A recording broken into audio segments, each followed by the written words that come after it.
Hey guys, this is EckhartsLadder. Hello and welcome to another Star Wars video. Before we get into things, tomorrow night we will be doing a new Burial Kart over on X2 with one of my good friends and fellow YouTubers, Bombastic. I've been looking forward to this all week. Burial Kart is basically Mario Kart 64, but we drink every race. It's a ton of fun and we'll probably be starting at about 9 or 10 Eastern time tomorrow night. So go check that out. I'll put a link to X2 down in the description. Anyway, today we'll be talking once again about the Rebel fleet, and there are a few ships in the Alliance's navy which are basically in every single battle. Throw in a Nebulon B, a couple CR-95s, and some blockade runners, and you've got basically a Rebel Alliance task force. I always found that the CR-90 in particular was a very common vessel, and if you look at the lore, my gut feeling here is actually brought out. The new Essential Guide to Vehicles and Vessels says that the Corellian Corvettes became so strongly associated with the Alliance that many referred to them as Rebel blockade runners. While the West End Games Rebel Alliance sourcebook specifically says that the Corellian Corvette is actually the most common starship in the Rebel Alliance. So why are CR-90s so popular? Is it something like the X-Wing where a large shipment of X-Wings made their way into Alliance hands, then they exclusively had the production details? Did they find a Katana Fleet-esque stash of these ships somewhere in the galaxy? No, that's not it at all actually. The CR-90 was so popular in the Alliance because it uniquely served the Alliance's interests. There's a few things we'll talk about here. One is modularity, but before we get there, we've got to talk about the popularity of the CR-90 as a whole and the ship's innocuous nature. What do I mean by that? Well, Corellian Corvettes were very popular vessels in the galaxy, not only among the Rebel Alliance, but many different groups, from planetary militias to honest traders to pirates to anyone in between. Remember the Tantive, or the Tantive, I guess, 4 was held up as a consular ship. The Alliance sourcebook does a great job of explaining why this is so useful to the Alliance, and I'll just quote directly. Because of the Corvette's widespread popularity in the private sector, it is extremely difficult for the Empire to identify Rebel ships among the many civilian vessels. Realizing the tactical advantage of such a situation, Mon Mothma and her staff have suggested that sector commands utilize the ubiquitous Corvettes as transportation for clandestine operations. Barring boarding action against every single Corvette encountered, it is difficult to imagine what kind of tactics the Empire will come up with to counter this. So admittedly, that description there talks more about how Corvettes would be used as transportation ships rather than warships. However, the Saga Edition for Starships of the Galaxy Guide explains that even heavily modified CR-90s, ones which have serious weapon emplacements, can still look like legal, ordinary Corvettes. And if modifications, even illegal ones, are made, it's still not even likely that a given CR-90 belongs to the Alliance. So it's basically a great way to operate out in the open, especially if you have a whole Alliance team working behind the scenes to help with security and keep your ship's documentation up to check and whatever else. Because CR-90s were so common, it also meant that they were relatively easy for the Alliance to acquire, and the Alliance sourcebook, in my opinion, also somewhat suggests that CEC, the Corellian Engineering Corporation, may have been somewhat complicit in how ships were getting in Alliance hands. Still, even if the ship was the cheapest and most popular vessel in the galaxy, it probably wouldn't have seen its very wide use in the Alliance Navy if it didn't fit Alliance naval doctrine, which, as we'll discuss, it did. Aside from using its sort of covert nature to launch sneak attacks or raids, Corellian Corvettes were useful to the Alliance because of their extreme modularity. The CR-90s can serve, and I quote from the new Essential Guide to Vehicles and Vessels, as a troop carrier, light escort vehicle, cargo transport, and even passenger liner. The original Corellian Corvette is still in wide use throughout the galaxy, a testament to its quality design and durability. As an example for modularity, original Corellian Corvettes would not come with any weaponry. However, there were several weapon emplacements where guns could easily be added. added without really messing with the ship's structure. And you can actually fit a lot of guns onto the Corvette. Blockade runners could support as many as 8 turbo lasers, 6 laser cannons, and 4 ion cannons, while other components like shield generators could be easily upgraded. However, you could actually make even more extreme modifications to the CR-90. The Nightcaller from the Wraith Squadron trilogy is actually one of my favorite capital ships, and it was actually modified to carry TIE fighters, then later also Rebel starfighters, not only in a hangar, but also mounted to the escape pods. We also have the Farstar, which again has a very large and very dramatic hangar, which was added after the ship left production. So the CR-90 is capable of supporting completely new additions to the ship and can easily have its turbo lasers or shield systems swapped out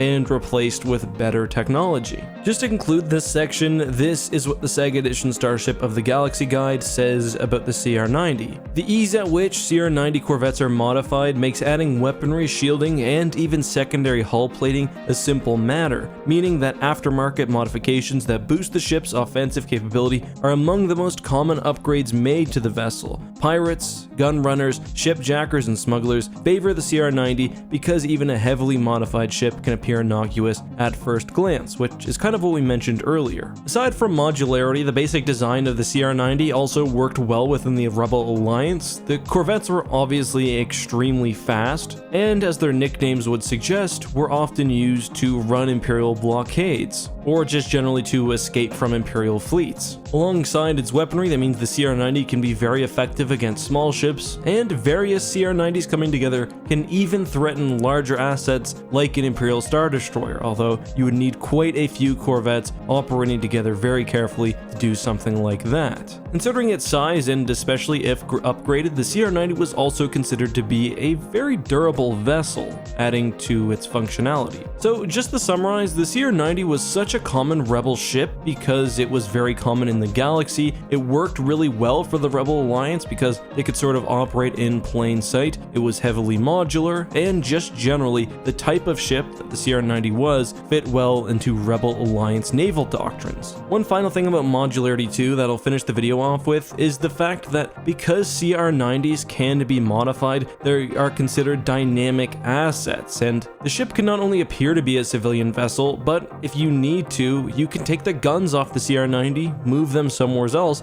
and literally just use it to transport material or people. So even if the ship can't serve in battle for whatever reason, you can still find a use for it while also taking its assets and putting them somewhere else. So that's all I have for today's topic. I've got to say, if I were a pirate or smuggler in the Star Wars universe, a CR-90 would definitely be my choice of ship. What about you though? Which ship would you choose? Let me know that answer down below. That's gonna be all for today though. If you guys have any ideas for future videos, or if there's something you'd like me to answer, make sure to include it down below. If you've got a quick question that I can answer at the end of one of my videos, leave it with the hashtag AskEck and subscribe and turn notifications on, and maybe I'll get to yours. Until next time though guys, have a great one, and may the Force be with you.